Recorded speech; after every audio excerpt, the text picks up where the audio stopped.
समृद्धी महामार्गावर पुन्हा एकदा भगदाड पडलाय। समृद्धीच्या कामाचा ढिसाळपणा पुन्हा एकदा समोर आलाय। भगदाड पडल्यामुळे अपघाताची सुद्धा दाट शक्यता आहे, तशी भीती निर्माण झालेली आहे। ही दृश्य सध्या आपण बघतोय।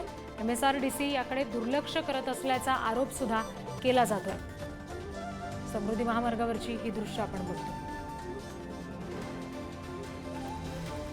समृद्धी महामार्गाच्या कामातला ढिसाळपणा पुन्हा एकदा समोर आलेला आहे। भलं मोठं भगदाड अगदी मध्येच या रस्त्यावर पडलेला आहे, आपण बघतोय।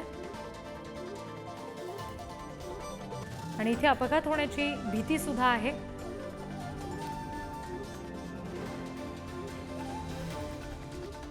सध्या ही समृद्धी महामार्गावरची दृश्य आपण बघतोय। पुन्हा एकदा भलं मोठं भगदाड तिथे पडलेलं आहे। प्रतिनिधी संदीप वानखेडेंकडून अपडेट्स घेऊया। संदीप, आता तरी MSRDC ने याकडे लक्ष दिलंय का किंवा कुठली कारवाई तिथे केली गेली आहे का? अगदी खरं पाहिलं तर हा जो हे जे भगदाड पडलं आहे हे खरं तर गेल्या 8 ते 10 दिवसापासूनच आहे। त्या ठिकाणी फक्त संबंधित विभागाकडून बॅरिकेड्स जे आहेत ते लावण्यात आलेले आहेत।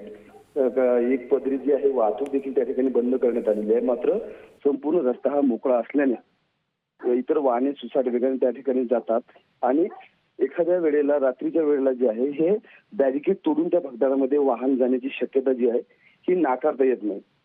खरं पाहिलं तर समृद्धी महामार्ग जो आहे हा वेगवेगळ्या कारणांनी चर्चेत राहतो। आता पुन्हा एकदा या पडलेल्या भगदाडामुळे या समृद्धी महामार्गावरील प्रवास जो आहे हा कितपत सुरक्षित आहे या बाबतीत आता प्रश्नचिन्ह निर्माण झालेला आहे।